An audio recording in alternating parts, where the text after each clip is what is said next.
Welcome, wrestling fans. We have a very special broadcast here on the Nation Network featuring highlights from a house show that took place recently in Chattanooga, Tennessee. The opening contest, we saw Jimmy Garvin going up against Bill Mulkey. Bill Mulkey would give Jimmy Garvin a lot more challenge than was expected going in. As a matter of fact, there was a moment where it looked like Mulkey was going to score the upset victory right here. Garvin going in, gets caught with a DDT, and it looked like Bill Mulkey was going to pull one out for the ages. However, Jimmy Garvin would regain his stance, turn around, and deliver a beating to Bill Mulkey in return. Since making his debut here in the NWA, Jimmy Garvin has been laying a path of waste behind him. We'll be curious to see who he's going to go up against next. That might give him a little bit more opposition. We see the brainbuster right there. Down goes Mulkey, unable to respond. And there is your winner, gorgeous Jimmy Garvin.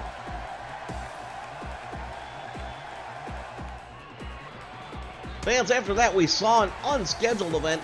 Backstage, Arn Anderson, the heat between he and Larry Zbyszko continues.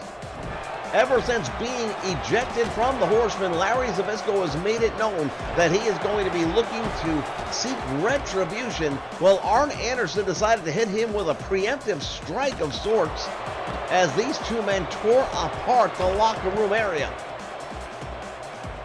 Larry Zbyszko would use the aid of a steel table in the area. Anderson would manage to respond, however, throwing him headfirst into the locker room door. The action spilling into the locker room. No officials for this thing. This is not a sanctioned match whatsoever. Completely out of control. And now Arn Anderson, watch what happens here. Anderson powerbombs Zbyszko into a locker. We are still waiting for medical reports to come back on the condition of Larry Zbyszko. From there, we move to the tag team scene. We just saw the Heavenly Bodies, the winners of the Crockett Cup tournament, and they are challenging the Rock and Roll Express for the tag team titles. The Rock and Roll Express not going to wait for the bell. Ricky Morton and Robert Gibson storm the ring. Jimmy Del Rey had his back turned. Robert Gibson dropping him with a DDT early on. The history between these two teams goes deep, and the Rock and Roll Express have forgotten none of it. Here we go for a quick pinfall for the victory, almost. As the match moves along later on, we see Ricky Morton. Tremendous suplex and bridge right here on Jimmy Del Rey. Looked like he might have him, but no, only a 1 count there.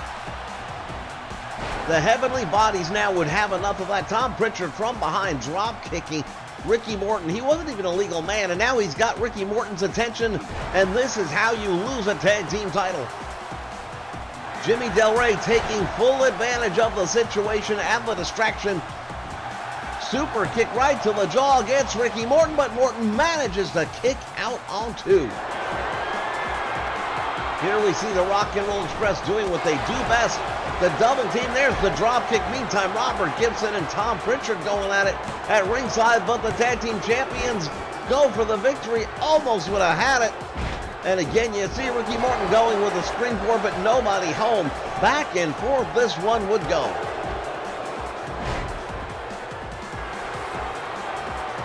Once again, it is the double team of the Rock and Roll Express. Ricky Morton deposits Robert Gibson down across the throat.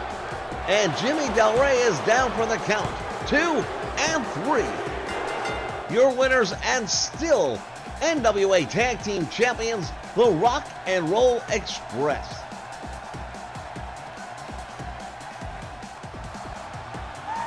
This brings us up to our main event, ladies and gentlemen.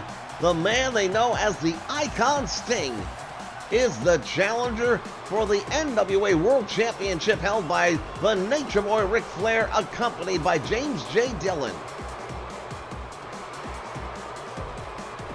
One of the most prestigious titles in all of professional wrestling, the NWA World Heavyweight Championship.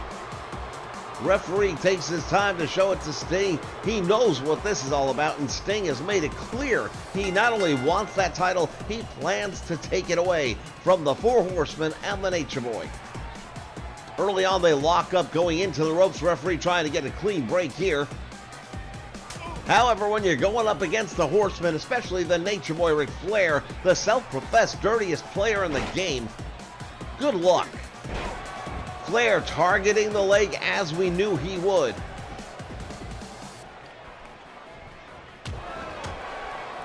The Nature Boy now coming up with a series of chops to the challenger. Sting absorbing an enormous amount of punishment early on in this one. Those knife-edge chops taking their toll as you see the chest welting up on Sting. Irish whip to the nose back out front, and Sting drops the champion with a clothesline. We move to later on in the match. The world champion going for the butterfly. Sting turns it inside out. Arm drag takes the champion down. And now it is Sting going to work on the Nature Boy Ric Flair. Flair decides to roll out. He meets Sting with a cheap shot from behind and then throws him into the steps. The Nature Boy Ric Flair continues to go to work on the leg, and we all know why. He is setting up for that figure four leg lock. The Nature Boy comes up with a tremendous elbow drop. Going again for the butterfly. Will he have more luck this time? Yes, he does. Sting breaking up a meeting of the minds between James J. Dillon and the Nature Boy Ric Flair. This action now spilling out to the floor.